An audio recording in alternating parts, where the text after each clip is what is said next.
Hi, this is Rachelle with Scrapcraftastic, and I have a hack that I'm going to try with a pocket rings. So I was listening to Real Talk, Real Plans. If you haven't checked out the podcast, check it out. The link will be in the description box below. They also have a YouTube channel, and hopefully they'll be doing more lives soon.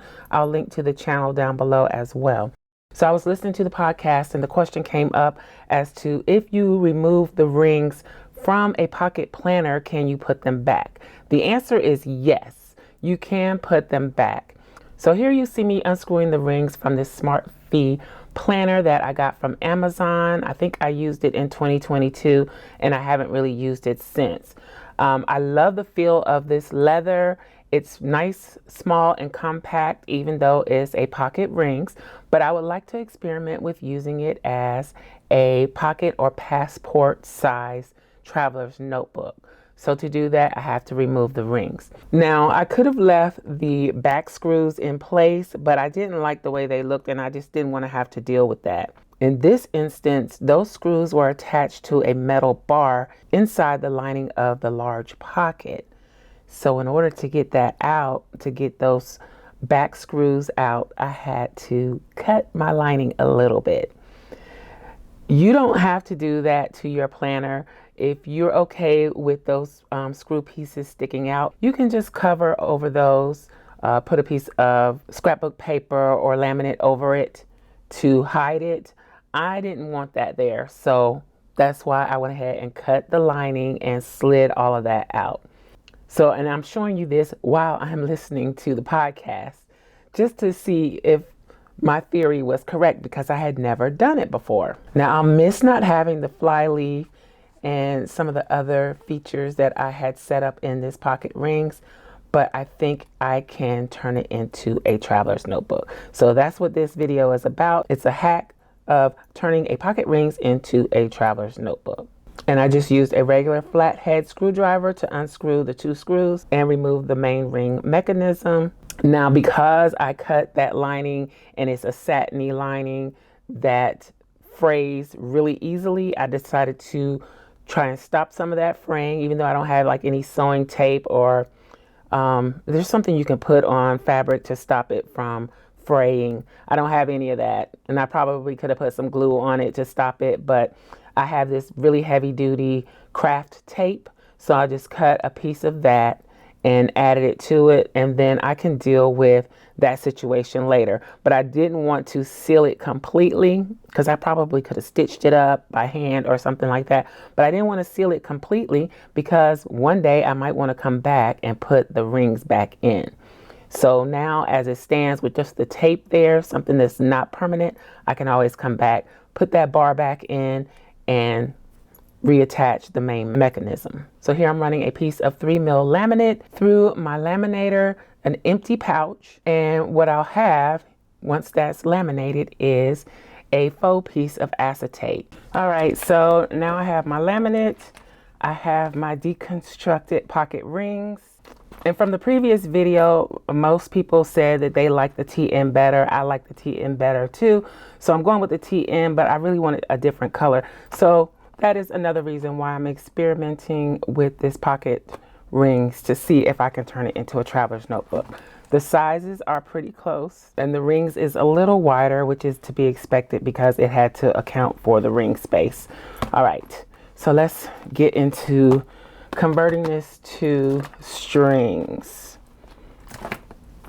I'm going to measure this, and I think I'm measuring because I'm going to be sliding something inside these two pockets. So I'm measuring the width of it, and I think it's about 8 3/4. I'm going to start there. I may have to trim it down. And as far as the height, I'm measuring the height of the pocket. It's about 5 inches. So I'm going to cut my faux acetate or my sealed laminate pouch down to that size. And then I'm going to do 8 3/4. Okay, so I'm going to go ahead and round the corners. Even though one corner was already rounded, I'm just going to round it to this size. And all the tools that I use will be linked in the description box below if you're interested. All right, so moment of truth. Will this fit in here? Slide that in. And you've probably seen me do this before. I do have a video showing me doing something similar. I'll link to it in the iCard up above if you want to check it out. All right, that fits perfectly. Okay, see that? So now I want to punch the holes. I'm thinking, do I want to use this as my guide? I'm going to take everything out of here for now and see about using this as my guide. If you want to see how I put all of these 4 notebooks on 2 elastics, check out the previous video. I'll link it in the iCard up above. All right, so let's take this out.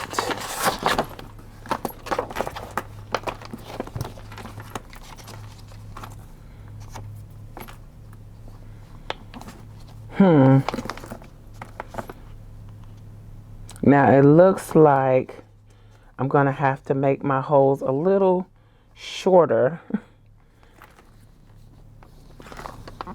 because this piece is a little shorter. So my holes are gonna end up being closer to the edge. But that's, I think, gonna be okay. So let's mark it. All right, so this is just a scrap, but I wanted to show you where I put the dots. Okay, now I could probably fold this up and punch both at the same time. Do I want to do that? I think I will. So I'm gonna clip those together. Now normally I would just use my handheld, but I don't have it here, so I'm gonna use my big bite from We Are Memory Keepers. And I'm going to use the 1/8 inch punch. Well, I also have this one. That's a 1/8 inch punch. So you can use a regular hole punch if you don't have a big bite or a crocodile. And this is what this looks like when you punch. Hopefully you can see that. So I'm just going to punch.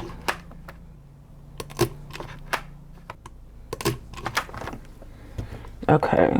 Hopefully I got those mostly straight. Then I'm going to take my elastic cord. What color do I want to use? I want to use white. I think I'm going to use white. All right. So I'm just going to rub off the black ink if I can, so it doesn't get on my cord. Could probably take some alcohol to take care of that. Now I'm going to stream this.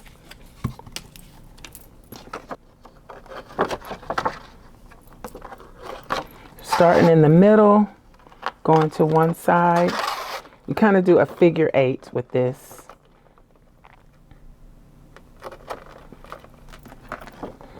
Going down.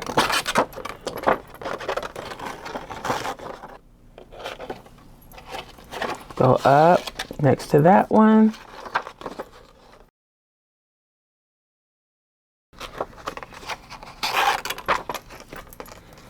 Let me go next to this one.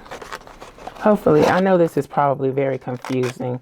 If you would like a diagram on how to do this, let me know in the comments. But basically, it's a figure 8. So you're going, making an 8, an elongated 8.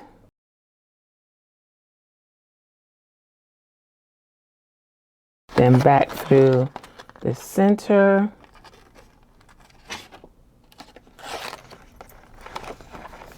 All right, so I got my 8. I'm gonna tie these off.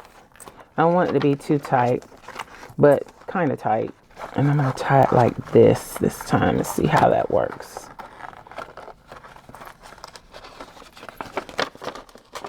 Okay, now it wouldn't bend as much as it's bending here if I had used 5mm laminate, but the thing with the 5mm laminate is that it makes this stiff. So then this doesn't fold as easily. And here, I'm going to show you again where the tape is. You see where I cut it at? I'm okay with that. And I have some fabric tape here, and I could even probably use a Tombow and color this in to make it match the color of the inside here a little better. But the craft tape is fine. I don't even really use the large pockets, so it's not that big of a deal. Now, if you don't want to hack up your pocket rings, don't do that. Just leave the metal pieces in and find a way to cover those. Okay. Now, I might have made that too tight. All right, let's put these back. These little clips here are from Dollar Tree. They come in really handy to hold stuff in place. I use them a lot. All right, so let's get back to this. Now, this is going to be a little tight compared to the other one because it's a little shorter.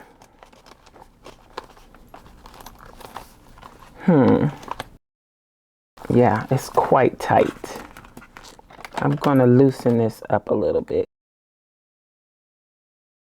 Let me see. I might have to cut a little piece in there to relieve the tension here. I think I'm going to do that. All right. So you can just use a circle punch to do this. See how it tore the paper right there and it's on the verge of tearing here? But I'm going to fold this in half. So I'm just going to punch a divot, a small circular area here. See what that looks like? It's going to relieve some of the tension from the elastics.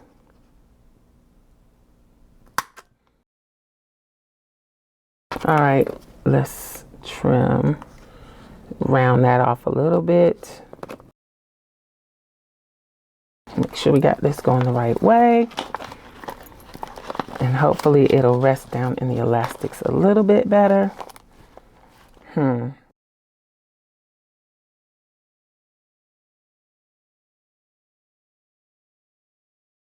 All right, it fits in there nicely with my pen. This is my other pen that I've been using, so I better just tuck that in there so I don't forget to take it with me. Now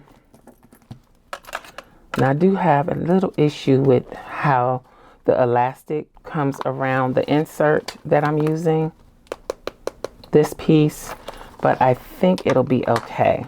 Now also I could put a piece of scrapbook paper or some decorative element behind the laminate if I chose to. Let me know what you think. But I did go ahead and start using this first insert planner, daily planner. This is a part of a set of 12. These are Walmart Pen and Gear daily planners.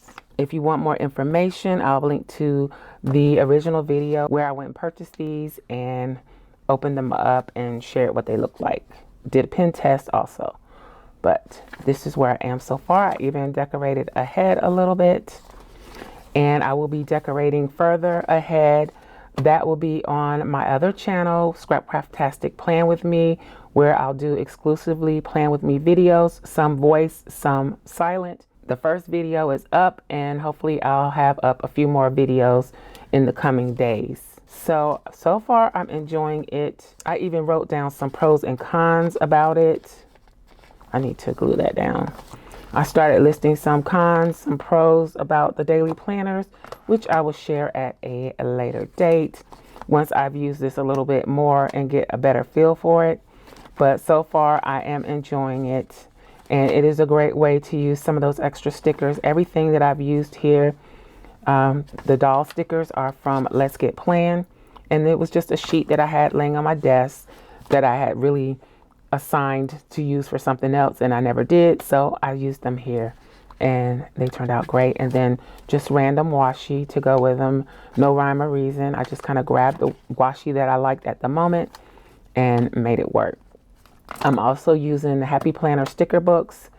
Just kind of sit and flip through the sticker book and find any stickers that I feel like might work for the page and just add those as I go. But that is it for the hack. I think it's going to work fine. I will come back and do the laminate dashboard or laminate cover pocket, side pocket dashboard. And we'll make a pocket, a folder. Yeah, we'll make a laminated folder for this too. Okay. So we'll do both of those coming up in the next video, I think. Let me know what you think about the hack. Are you going to try it?